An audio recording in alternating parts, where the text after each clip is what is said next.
5 kilometre की दूरी पर ग्राम बैजी आए हुए हैं। हमने यहाँ की स्थिति का जायजा लिया। यहाँ पर जितने बच्चे पढ़ाई कर रहे हैं वो मंच पर पढ़ाई कर रहे हैं। यहाँ पर पूरे मलबे बिखरे हुए हैं छत के, जहाँ पर बच्चे पढ़ाई कर रहे हैं। रिपेयरिंग के कम से कम रिपेयरिंग हो जाए। सीजी बॉक्स चैनल अगर सब्सक्राइब नहीं करे हाँ तो कर लेवा, लेकिन सबसे जरूरी बात सब्सक्राइब करे के साथ साथ तुम्हें 10 रुपया प्रति महीना सीजी बॉक्स देना है, ताकि जिन हिसाब से तुम्हें चैनल देखना चाहा था हमार टीम बढ़े, हमार काम धाम बढ़े। तेकर से कम से कम महीना में 10 रुपया और अधिक से अधिक जतका तुम्हारी इच्छा, लेकिन हर महीना देना है भाई।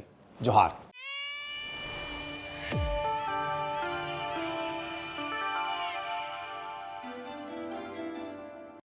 नमस्कार, जय जोहार। मैं युवराज मिश्रा, आप देख रहे हैं सीजी बॉक्स। एक कहावत है, एक शिक्षक जो है वह राष्ट्र निर्माता होता है और विद्यार्थी जो होते हैं राष्ट्र का भविष्य होते हैं। हम बेमेतरा से जिला मुख्यालय से महज 5 किलोमीटर की दूरी पर ग्राम बैजी आए हुए हैं। हमें जानकारी मिली कि यहाँ के स्कूल की स्थिति काफ़ी ख़राब है। यहाँ जितने भी पक्की बिल्डिंग है उसका जो छत है वो पूरी तरह से डैमेज हो चुका है। तो हमने जानकारी मिलने के बाद वास्तविकता जानने के लिए हम पहुँचे और यहाँ आकर हमने यहाँ की स्थिति का जायज़ा लिया। हम आपको दिखाना चाहेंगे यहाँ जो बच्चे हैं, यहाँ पर जितने बच्चे पढ़ाई कर रहे हैं वो मंच पर पढ़ाई कर रहे हैं, मंच पर पढ़ाई करने के लिए मजबूर हैं। और इससे अंदाज़ा लगाया जा सकता है कि स्कूल की स्थिति क्या होगी। आइए हम जो जर्जर बिल्डिंग है उसको आपको दिखाना चाहेंगे। और सबसे पहले जर्जर बिल्डिंग के दीवार पर एक स्लोगन लिखा हुआ है, सर्वांगीण शिक्षा गुणवत्ता वर्ष 2024 और 25। ये उसी दीवार पर लिखा हुआ है और उसी बिल्डिंग पर लिखा हुआ है जो पूरी तरह जर्जर हो चुका है। आइए हम आपको दिखाएंगे कि इस स्कूल के बिल्डिंग की स्थिति कैसी है। हमें खुद जाने से डर लग रहा है कि यहाँ पर जो छत है वो कहीं गिर न जाए। आइए हम आपको दिखाते हैं। देखिए, ये स्कूल का एक कमरा है जिसकी स्थिति कितनी गंभीर स्थिति है। दीवार कितना गंदा है, दीवार फटा हुआ है और यहाँ पर पूरे मलबे बिखरे हुए हैं छत के। यही स्थिति इस रूम की भी है, देख सकते हैं। पूरे बिल्डिंग जो है एक तरह से धराशायी होने की कगार पर है। कभी भी यह बिल्डिंग गिर सकता है, टूट सकता है। लेकिन यहाँ के जो अधिकारी हैं, जो बड़े उच्च पद पे बैठे हुए हैं, उनके द्वारा किसी भी प्रकार से अभी तक के कार्यवाही नहीं की गई है। किसी भी प्रकार से यह निर्णय नहीं लिया गया है कि इस बिल्डिंग को तोड़ना है और इस बिल्डिंग को तोड़कर फिर से नया बनाना है। मैं आपको बताना चाहूँगा कि कुछ दिनों पहले RES विभाग के इंजीनियर हैं, वो आए थे और उनका कहना ये है, ग्रामवासी और सरपंचों के द्वारा दिखाया गया और बताया गया, तो उनका कहना यह है कि ये जो बिल्डिंग है वो रिपेयरिंग में आ जाएगा। दीवार की स्थिति अच्छी है, छत को हमें रिपेयर करना पड़ेगा। इस स्थिति में छत की रिपेयर हो सकता है कि नहीं, हमने स्पष्ट आपको दिखाया। एक अधिकारी को भी शर्म आनी चाहिए कि किस तरह से इसको रिपेयर करेंगे और इसको बनाएंगे। इसे तो पूरी तरह डिस्मेंटल कर देना चाहिए, स्पष्ट दिख रहा है। उसके बाद अधिकारी बोलते हैं, यह अपने आप में शर्म की बात है। जैसा कि हम देख सकते हैं बच्चे पढ़ाई कर रहे हैं। यह जो बच्चे हैं लगभग 100 बच्चे हैं और पहली से लेके 5वीं कक्षा तक के बच्चे यहाँ पर पढ़ाई करते हैं। और बच्चे जो हैं मंच पर बैठकर पढ़ने की स्थिति यहाँ आ गई है। बच्चों के भविष्य के साथ खिलवाड़ किस तरह से किया जा रहा है हम स्पष्ट तौर पर देख सकते हैं। बच्चे यहाँ पर मंच पर बैठकर पढ़ाई करते हैं। बच्चे मंच पे बैठकर मध्याह्न भोजन का अपना खाना खाते हैं। और चलिए ठीक है, अभी तो ठंड का दिन है तो इससे किसी भी प्रकार से समस्या नहीं होगी, लेकिन अब गर्मी का समय आ रहा है, स्कूल जो है पूरे अप्रैल महीने तक के लगना है, मई महीने तक के लगना है, कुछ समय तक के। तब बच्चे क्या करेंगे, बारिश के दिनों में बच्चे क्या करते होंगे, यह अपने आप में सोचने का विषय। क्योंकि ठंड का जो दिन है वो तो 2 से 3 महीना का रहता है और स्कूल जो लगता है लगभग 7 से 8 महीना लगता है। उस बीच गर्मी हो, बरसात हो, बच्चों को कितना समस्या का सामना करना पड़ता है, शिक्षकों को कितनी समस्याओं का सामना करना पड़ता है पढ़ने के लिए, पढ़ाने के लिए। आइए अब हम आपको उस बिल्डिंग को दिखाना चाहेंगे जहां बच्चे पढ़ाई करते हैं और उसकी स्थिति, वस्तुगत स्थिति से भी हम आपको अवगत कराएंगे कि उसकी स्थिति कैसी है। आइए हम उस बिल्डिंग को दिखाना चाहेंगे जहां पर बच्चे पढ़ाई करते हैं, जहां पर संचालित हो रहा है। ये उस बिल्डिंग का एक हॉल है जहां पर बच्चे बैठे हुए हैं। साथ ही मैं आपको 2 और रूम है जहां पर बच्चे पढ़ते हैं उसको आपको दिखाना चाहूँगा। बेटा थोड़ा सा साइड में, ये एक रूम है जहां बच्चे पढ़ाई करते हैं। इस रूम में कक्षा 5वीं संचालित होता है और इस रूम का जो साइज है महज 8 बाई 10 का रूम है। हमारे घर का एक किचन होता है 8 बाई 10 का, उतना ही बड़ा एक रूम है जहां पर बच्चे पढ़ाई करने के लिए मजबूर हैं। और हम आपको रूम दिखाएंगे, एक रूम और है जहां 10 बाई 10 का एक रूम है जहां पर पहली और दूसरी कक्षा के बच्चे पढ़ाई करते हैं। ये एक हॉल है जहां पर स्कूल के जो शिक्षक हैं वह अपना काम करते हैं। ऑफिस है स्कूल के शिक्षकों का और साथ ही साथ यहाँ बच्चे पढ़ाई करते हैं कक्षा 2री और 3री और 5वीं के।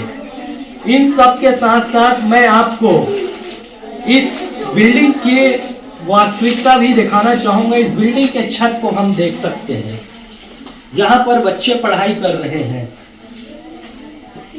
पूरी तरह से डैमेज हो चुका है। अभी से ये जो बिल्डिंग है उसके जो छत है वह गिरने की स्थिति में है। वहाँ पर शिक्षक अपना काम करते हैं, बच्चों को पढ़ाते हैं। आइए हम स्कूल के जो प्रधान पाठक हैं उनसे हम जानने की कोशिश करेंगे कि उनके द्वारा उच्च शिक्षा अधिकारी, जिला शिक्षा अधिकारी, अन्य जनप्रतिनिधियों को इस स्थिति से अवगत कराया गया है कि नहीं। अगर कराया गया है तो उनके द्वारा उनको क्या आश्वासन दिया गया है।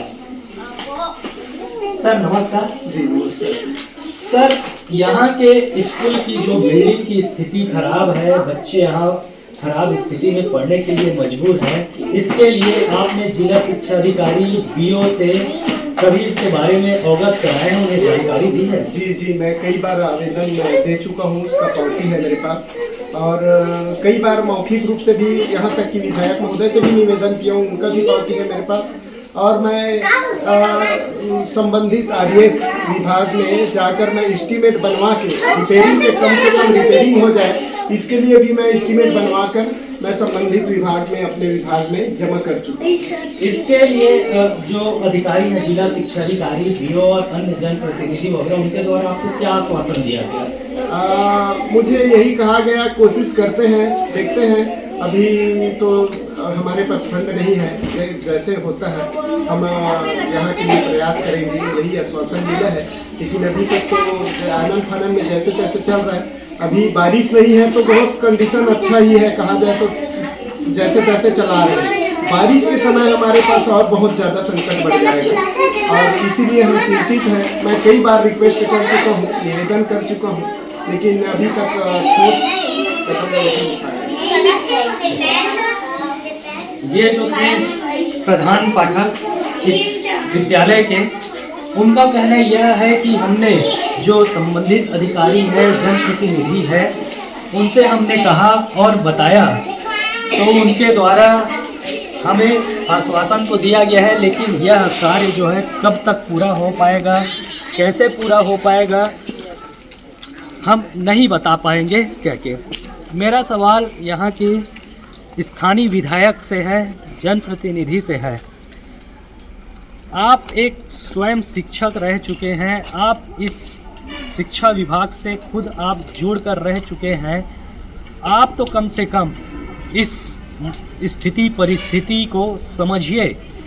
इस आपसे बेहतर इस परिस्थिति के बारे में कोई नहीं समझ पाएगा, क्योंकि आप इस संस्था के एक अंग रह चुके हैं और आपके द्वारा अगर इस चीज़ पर ध्यान नहीं दिया गया तो फिर एक सोचने का विषय है। क्योंकि शिक्षा जो होता है किसी भी राष्ट्र के निर्माण के लिए नींव सिद्ध होता है। और मैं कहना चाहूँगा हमारे प्रदेश के वित्त मंत्री ओपी चौधरी जी, जिनका कहना यह है कि हम 2047 तक विकसित भारत के साथ साथ विकसित छत्तीसगढ़ भी बनाएंगे। क्या विकसित छत्तीसगढ़ इसी तरह से बनेगा? एक बुनियादी सुविधाओं का अभाव है, एक विद्यार्थी जो है राष्ट्र का भविष्य है, हम उन्हीं को ही विकसित नहीं कर पा रहे हैं तो हम राष्ट्र को क्या विकसित कर पाएंगे। इसलिए पहले आप इन बेसिक सुविधाओं, बुनियादी सुविधाओं को पहले राज्य की ध्यान दीजिए, कार्य कीजिए, उसके बाद फिर विकसित छत्तीसगढ़ का सपना देखिएगा। यह आपके लिए बेहतर सिद्ध होगा, क्योंकि आप जो सोचेंगे, आप जो कार्य करेंगे वो एक ज़मीनी स्तर पर होना चाहिए, न कि कागज़ तक ही सीमित होना चाहिए, एक माइक तक ही सीमित होना चाहिए। इन सब विषयों को लेकर हम जिला शिक्षा अधिकारी से भी प्रश्न करेंगे, बीओ से भी प्रश्न करेंगे और हम उनसे जानेंगे कि ऐसी क्या समस्याएं आ रही है कि अभी तक के स्कूल के जो भवन का निर्माण का जो फाइल है अभी तक के आगे क्यों नहीं बढ़ पाया है।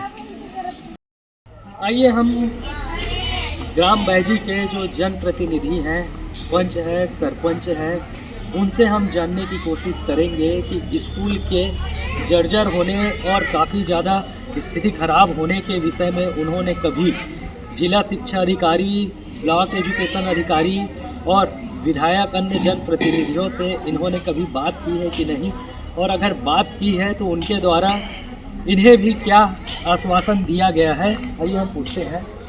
मेरा नाम सेवाक्रम वर्मा है, मैं सरपंच प्रतिनिधि हूँ। और आप कभी बड़े जो अधिकारी हैं, जिला शिक्षा अधिकारी हैं, ये बीओ है या अन्य जनप्रतिनिधि हैं, विधायक हैं, उनके पास आप स्कूल के विषय में कभी गए हैं और क्या? जी, जिला शिक्षा अधिकारी और बीओ साहब को हम लोग आवेदन दे चुके हैं। एक बार विधायक महोदय से भी जाके मिले हैं। पूर्व विधायक आशीष छाबड़ा को भी हम लोगों ने एक बार अवगत करा दिए हैं कि बिल्डिंग अत्यंत जर्जर है, इसको डिसमेंटल करा के नए बिल्डिंग की मांग कर चुके हैं। तो उनके द्वारा आप लोगों को क्या आश्वासन दिया? चलो न देखते हैं करके बोले हैं। अभी तक के कुछ नहीं हुआ है, साल भर 3-4 साल हो गए विधायक महोदय को बोले हुए, लेकिन अभी तक के कुछ नहीं कर रहे। मेरे को लगता है बच्चों की स्थिति को देखते हुए शासन प्रशासन हम लोगों का सहयोग करे और बिल्डिंग को डिसमेंटल करा के नई बिल्डिंग की मांग करते हैं हम सब ग्रामीण। जनप्रतिनिधि का कहना यह है कि हम गए थे अधिकारियों के पास और पूर्व विधायक, वर्तमान विधायक के पास, सभी का कहना यह है कि चलो ना देखते हैं, चलो ना देखते हैं अपने आप में एक प्रश्नवाचक चिन्ह है। अच्छे कार्य के लिए कोई ये नहीं कहता कि चलो ना देखते हैं। यही करोड़ों का फंड आता है, डीएमएफ फंड हो या अन्य फंड हो, उस समय चलो ना देखते हैं शब्द का प्रयोग क्यों नहीं होता? वहाँ पर फंड का बंटवारा करने के लिए अधिकारी जो है काफ़ी तत्पर रहते हैं और इस चीज़ को काफ़ी बढ़ावा देते हैं, भ्रष्टाचार को। और जब सही चीज़ का मांग किया जाए जिससे कि गांव का भविष्य, बच्चों का भविष्य संवर सके, उस चीज़ के लिए चलो ना देखते हैं शब्द का प्रयोग होता है। सर, बैजी में प्राइमरी मीडियम स्कूल है जहां पहली से लेकर 5वीं कक्षा संचालित होता है। वहां के बिल्डिंग की स्थिति बहुत ही ज़्यादा खराब है। इसके बारे में शिक्षा विभाग क्या कर रहे हैं? अभी संज्ञान में आया कि बैजी स्कूल के मतलब बिल्डिंग का स्थिति जर्जर है, तो हम अभी अपने स्तर से उच्च कार्यालय को प्रस्ताव बना के देंगे और ज़्यादा अच्छा हो जाएगा। एडिशनल रूम का भी प्रस्ताव भेजेंगे शासन को। और जो अभी बच्चे पढ़ रहे हैं तो उसके लिए हम लोग संज्ञान में लेके अच्छे से बिल्डिंग बनवाने के लिए कार्रवाई करेंगे। सर, इसके लिए स्कूल के जो प्रधान पाठक हैं उनका कहना ये है कि हमने कई बार पत्र लिखा है जिला शिक्षा अधिकारी को, उनके द्वारा आकर निरीक्षण भी किया गया है और साथ में जो RES के इंजीनियर हैं उनके द्वारा भी देख कर चले गए हैं, लेकिन अभी तक के फाइल आगे नहीं बढ़ पाया है। ये संज्ञान में आया है कि जहाँ जर्जर भवन है उसको उच्च कार्यालय की ओर फाइल प्रस्तुत करवा दिया गया है और जैसे भी वो अनुमोदन होकर आएगा डिसमेंटल के लिए तो तुरंत उसके लिए नियमानुसार कार्रवाई किया जाएगा।